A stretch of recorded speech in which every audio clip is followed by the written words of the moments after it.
Good afternoon. Today, I'm going to tell you all about the worst day of my life. But before I get into that, I have to give you a little bit of background and a little bit of context. When I was 25 years old, I married the love of my life. We were finishing up graduate school, we were ready to get our lives going, we were ready to start new jobs, we were both part of the startup industry. It was a super exciting time for me. Eventually, we decided we were ready to settle down and have kids. Honestly, it all seemed too good to be true. And that's because it was. I don't know if it was my optimist nature or my hopeful attitude, but along the way of my marriage and my relationship, I missed a lot of red flags. One evening when I came home, I entered my apartment and we got into a typical marital spat. But the aggression from him that followed after that was something that I could not ignore. It was something that I had to face head on. He hurt me in a way I had never been hurt before by him. He hurt me in a way that I couldn't ignore any longer. And as he left me there on the floor of our bedroom, all I remember is the echo of the door being slammed as he walked out of my apartment and out of my life. That was the last time that I saw him. For the next 6 weeks, I searched the entire city for him. For the next 6 weeks, I asked his friends and family to help me. But when I told them about his erratic behavior, when I told them about his pattern of abuse, I was met with blank stares. Nobody believed me. Over the next 6 weeks, he cleared out our bank account and emptied our apartment. And at the end of those 6 weeks, I was emailed divorce papers. Now, I don't know why this happened, and likely I won't find an answer for this. But what I do know, and what I am certain about, is that the pain that I felt, I was sure was going to kill me on a physical level. You know the type of pain that you feel in your heart and it starts beating really quickly and you're like, I'm actually going to die of a heart attack at this point. That's the type of pain that I felt.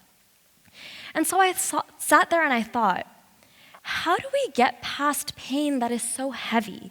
How do we get past things that just hit us out of nowhere?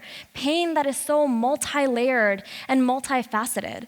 Because you see, I was not only facing pain on a personal level, I was facing pain on a cultural, societal, and external level. Let me paint a picture for you. I was a 27-year-old Pakistani American Muslim woman who was about to be divorced. And I was scared out of my mind that I was going to be blamed, that nobody would believe me, and that now, ultimately, I was stigmatized. Pain is so complicated, and it comes from so many different sources. And it comes from varying degrees. When you think about it, there's a lot of pain. Every single year in the United States, there are 800,000 divorces that occur, 17,000 per week or 2,400 per day. Every single minute, 24 people have become victims of domestic abuse. 81% of women who are in intimate relationships face physical violence or non-physical aggression, and in turn are likely to develop post-traumatic stress disorder. And women who face abuse are 2 times more likely to develop depression. And this doesn't even take into account just the general sadness that we feel, right? It doesn't take into account the loss of a loved one, the loss of a job, a bad grade, a breakup. It doesn't take into account the things that aren't diagnosed, the parts that are the inherent portion of our human condition. So when we look at it as a whole, that is a lot of pain to go around, and that is a lot of pain to process. And so I thought, how do we figure this out? Is there a way for pain to actually be good for us? Is there a way that we can take pain and maybe use it as a catalyst for change? Can pain truly be a transformative experience for us? And if so, how?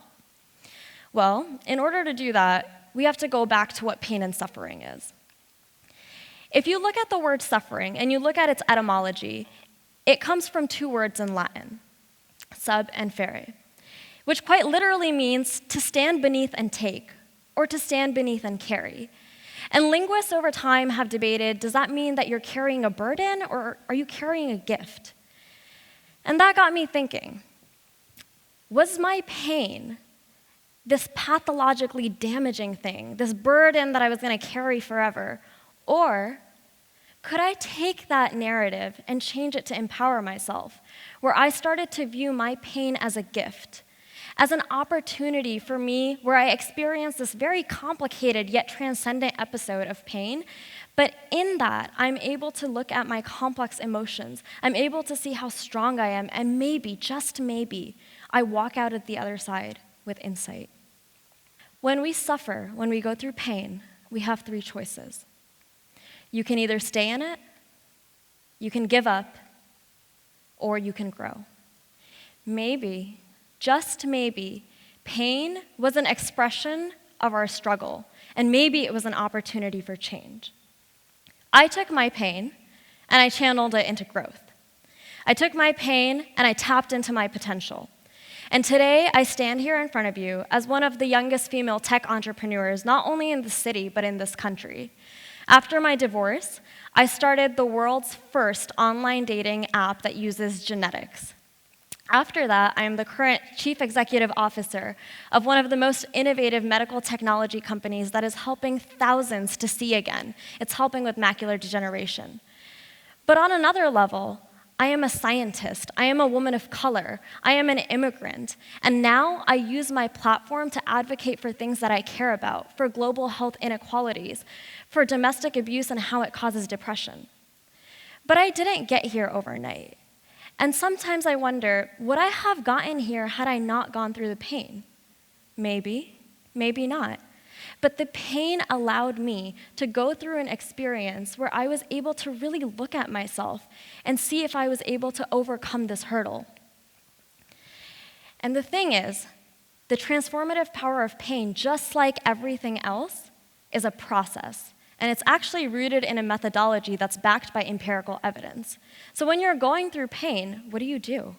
Well, the first thing is you need validation. You need to be able to tell people your truth. Evidence shows us that when somebody is telling another individual about their pain or a distressful moment, and that individual doesn't believe them, it actually exacerbates their pain, and it hinders their recovery. The worst thing is not being believed, especially if you're a victim. For me, I got my validation through friends, through family, and then ultimately in court. The second thing is counseling and therapy.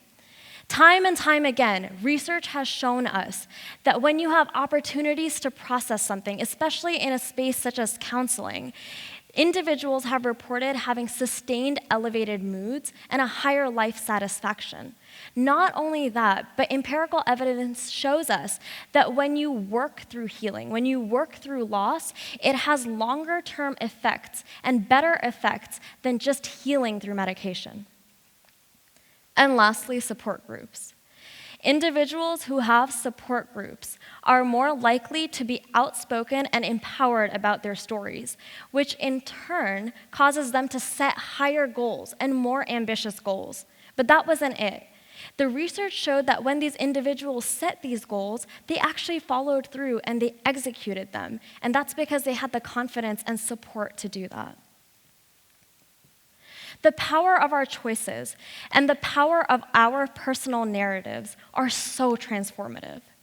I went to therapy, I got validation from my loved ones, and I had a strong support group.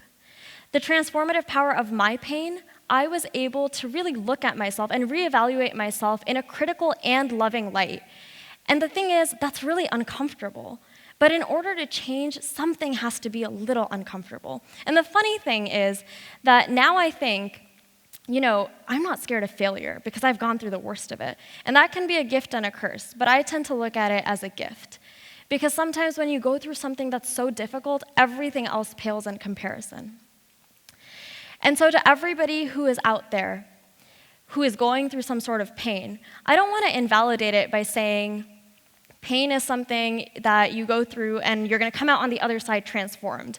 Or, your pain is one day just going to leave because there's this empirical evidence behind all of it. No, that's too cliche and that's too reductive of an argument for human beings. What I am saying is that if you have the unfortunate circumstance of going through pain, of going through trauma, of going through some life-altering event, take that pain by the horns and use it to empower yourself. Use it as a catalyst for change, for something, because it's better than nothing. It's better than being stagnant.